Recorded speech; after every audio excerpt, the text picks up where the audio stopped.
Da Lucca Comics and Games, ospiti degli amici di Panini Comics, abbiamo l'occasione di fare due chiacchiere con uno degli artisti del mondo del fumetto contemporaneo più amato da tutti i lettori voraci di fumetti, appunto. Abbiamo Garth Ennis, che ringraziamo subito. Garth, thank you for being here with us. My pleasure. I had some difficulties in finding the first thing to ask you, because you have done almost everything. You have touched war, religion, superheroes. Before it was mainstream, the critics to their superhero. Here we have Preacher. This is an Easter egg. That's the first edition of Preacher in Italy. Oh, the right. first number of the first edition. Right. Okay. Yeah, that's the same as the first UK and US collection. Yes. Yeah.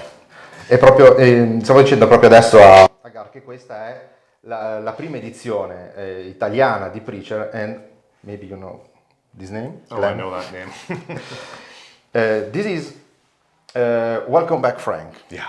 Bentornato Frank per noi italiani, è il primo numero della run iniziata da Garth Ennis sul punitore insieme a Steve Dillon. Steve Dillon and you were one of the most iconic couple working on Punisher. E qua ovviamente non poteva che mancare The Boys, che now with the TV series, The Boys is probably your most known work. Probably Even at this point. even for people that doesn't read comics. Yeah. To be honest, I always consider one of the best things you have done is war comics. I love the way you check what is war for the human being after the fight. Dreaming Eagle was something that when I read the first time, I said, okay, that's not only war, that's a war inside the man.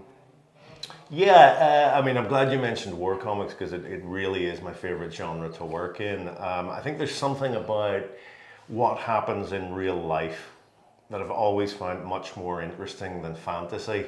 Fantasy's fine, science fiction and sword and sorcery and horror and superheroes and so on. But as I read more and more history and memoir, and I learn more and more about the things that happen in warfare to ordinary people, I simply find it so much more interesting than fantasy. The things that happen in real life that you cannot invent, and that's never more true than in a war story. Gar stava dicendo che lui ha una grande passione per le storie di guerra perché sono molto più reali di quello che può essere il fantasy o il fantastico come i supereroi. Ha letto molti manuali di guerra, molte storie, molte memorie, e quello l'ha sempre colpito molto. War is not only in your war comics, is even in Punisher. Born is probably the real origin story of Frank Castle. Behind the famous shooting in Central Park is inside Punisher born. Yes, Vietnam is where he got a taste for combat. And after that, with that fuse lit inside him, it's really just a question of waiting for something to happen. And it happened that day in Central Park, but it could have been anything really. He, like so many people who've been to war, he got a taste for it. Dicevamo appunto che in Born, che è il primo lavoro che ha fatto appunto su Punisher, vediamo le origini del punitore quando è ancora in Vietnam, perché il Vietnam diceva è la cosa reale, poi è arrivato quello che abbiamo visto a Central Park, però il vero cuore di Frank Castle era proprio in Vietnam. And thinking about Punisher, I had to ask you, how have you find the way to create the Russian? I know it's a silly question, but I think you can just you can get a lot of humor out of the big guy who does terrible things but has a nice, pleasant outlook on life. I mean, if you asked the Russian about it, he would probably admit that he was a terrible man doing terrible things, but that doesn't mean that he has to be miserable all the time. You know, he can be a positive guy about it too. Parlavamo del russo, che è un personaggio che compare appunto nella sua run di Punisher, poi esplode letteralmente nel ciclo di Nixon Island, delle cose paradossali. Diceva, la cosa interessante è vedere come il cattivo che fa delle cose incredibili possa comunque avere un approccio positivo alla vita, essere un po' il bravo ragazzo perché era un po' un contrasto. Thinking about violence in your comics, Preacher, Punisher, But even Judge Dredd, there are different kind of violence, different kind of story. Judge Dredd is more critical to society in certain things. So I had the impression that in your career you started to see the ironic violence so overwhelmed, so over the line, that it was so incredible that you can even manage the fact that there is this violence, but at the same time you are prone to reflect on what you are seeing. Yes, it depends very much on what story and what scene you're talking about. I mean, sometimes there is that tendency to go for some sort of over-the-top incident that's so grotesque, so beyond belief that it just sears itself into the reader's mind. Other times, you mentioned Born with the Punisher, there's really just, when you're telling a more serious story, I think there's a responsibility to be honest about violence and its effects in the world, the way it does affect and change people. So it's very much a case of, you know, which book, which character, which scene, which story. Si parlava di violenza, i suoi fumetti ne hanno in tutte le dimensioni, però diceva giustamente, dipende sempre il tipo di storia, devi dare alla violenza un senso. Citava nuovamente Bond dicendo, volevo far vedere come la violenza, proprio quella reale, cruda, può avere anche un effetto sulle persone e come le cambia. Seeing The Boys as a TV series, what kind of effect has on you? To me, it's very much a case of the thing having found its time. If you think about it, over the past 20 years, mainstream audiences, meaning people who don't normally read comic books but do watch movies, have been educated by the Marvel and DC movies to the idea of shared universes, of a world in which all superheroes exist. You might be walking down the street and you'll see the Incredible Hulk fighting Iron Man, and you turn a corner and Spider-Man swings past, and then you turn another corner and there's Galactus manifesting or something. But they get used to the idea that the movies, the worlds, the characters are all linked up. Well, that blazed the trail for The Boys very nicely. It's unlikely that had The Boys TV show come out without all those movies to give the public, the mainstream audience, their grounding in the notion of a superhero universe, it's very likely that The Boys show would not have worked. So it's very much found its time. Gli ho chiesto appunto come si è sentito a vedere The Boys passare dal fumetto alla serie TV. Il succo del suo discorso è stato: la fortuna è stata che sono usciti i film Marvel, che quindi hanno abituato anche il pubblico mainstream che magari non legge i fumetti a immaginare Galactus che compare all'improvviso, Spider-Man che vola tra i cieli di New York.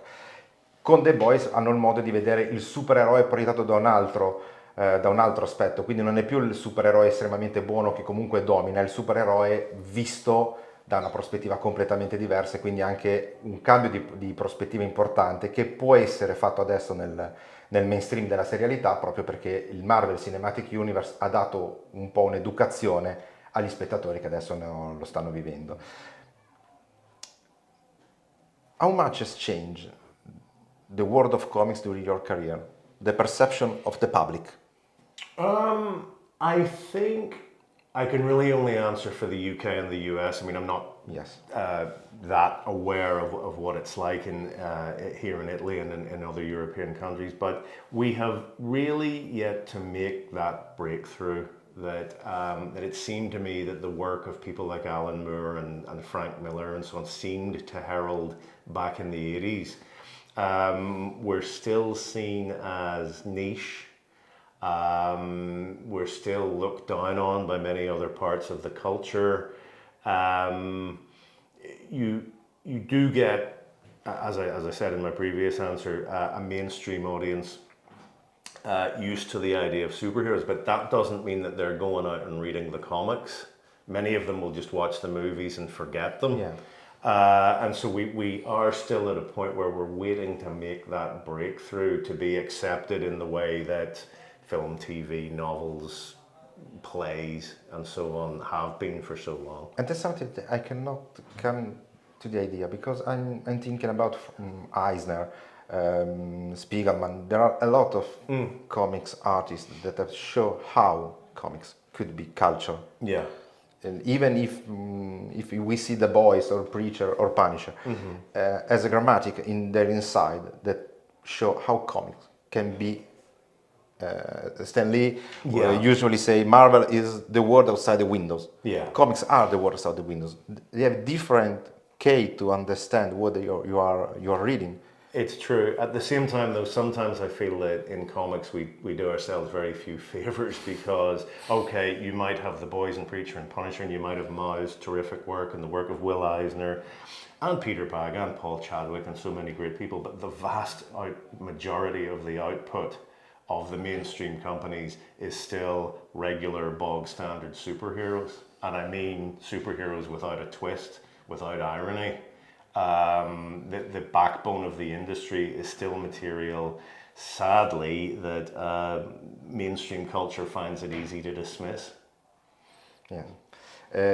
Gli ho chiesto proprio la domanda un pochino scomoda, come è cambiato il mondo del fumetto durante la sua carriera. Lui diceva stiamo ancora aspettando di arrivare a quel punto di rottura in cui un fumetto viene accettato anche da tutto il mondo dell'intrattenimento come una parte di questo mondo. Citavamo Stan Lee che diceva sempre che la Marvel è il mondo fuori dalla finestra. Tutti questi prodotti, questi fumetti mostrano la realtà per quello che è, però c'è sempre una sorta di reticenza nell'accettare il fumetto come parte del mondo della cultura. Maybe we can try with the pro. we could. I mean, that's a different approach to the problem, I think. You know, citavamo adesso The Pro, che è un fumetto che Garth ha creato, che è la storia di una prostituta con dei superpoteri che si relaziona con dei supereroi, però forse quello non è proprio il fumetto più adatto per provare a rompere questo punto di rottura, appunto, per essere accettati. Coming back to your war comics, I still have to admit that I love Jimmy Negan. I already said it, but is the way in which you depict those guys sacrificing everything and coming back home and still be the wrong ones. Right. That's something that we have seen it. Coming to what you just said, we have seen that on the movie, we have seen that on TV series. I cannot see any difference in what you have written in this comic. There's a moment in which the father and the son are talking, and the son asks your father, and all you have done, what you gained nothing. You are still the wrong one. And it's like a punch in the stomach.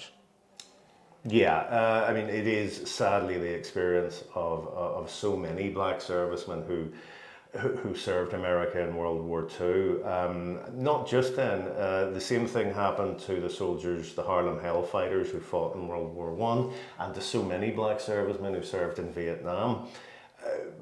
They often have the experience, they feel as if America will be perfectly happy to use them when it wants to, and then it'll dump them right back where they started. And it's hard to avoid that conclusion. You do see it again and again. It's one of those stories that I do feel is worth highlighting. Generally, when I'm writing war stories, I like to look at the stories of people you don't normally hear. So the Tuskegee Airmen, for instance, but equally the Night Witch is the woman who flew against the Nazis in World War II. Sarah, which is about a Russian woman sniper on the Eastern Front. Odd little corners of the war and wars that you don't normally get to explore. That's really my meat and drink. Siamo tornati a parlare di Dreaming Eagle, che è la storia di questo gruppo di avieri di colore della Terza Guerra Mondiale che affrontano tutte le missioni come qualunque soldato, vengono anche ostracizzati a un certo punto, poi c'è il ritorno in patria, c'è una scena in cui uno di questi combattenti parla col figlio, il figlio dice con tutto quello che hai fatto ti trattano ancora come se fossi uno straniero o quello sbagliato. E Garth diceva è quello che io cerco di fare, cercare le storie che nessuno racconta, e parlava appunto di Tuskegee, che è un altro caso eclatante in America per queste cose, e diceva io voglio raccontare quelle storie che solitamente non vengono raccontate. Ha fatto l'esempio di Sara, che è un cecchino, quindi tutte delle storie di guerra che non sono quelle mainstream, sono quelle storie che però ti danno il senso di quello che può essere un approccio diverso alla guerra. Lui cerca delle storie che non siano comuni, vuole raccontare qualcosa di diverso. Garth, thank you so much for your time. Thank you for all the adventures you have given us. Cruel was an hellish reading. I still have nightmares about it, but it was wonderful. Oh, well, thank you. Thanks. It's my pleasure. Plenty more to come. Ok, nightmares for the next years, ok. Oh, yeah. I understand. Ringraziamo ancora tantissimo gli amici di Panini che ci hanno consentito di fare due chiacchiere con Garth Ennis, che rimarrà per tutti i giorni qua a Lucca, quindi venite a farvi autografare i suoi fumetti e noi ci risentiamo prossimamente. You're driving me crazy.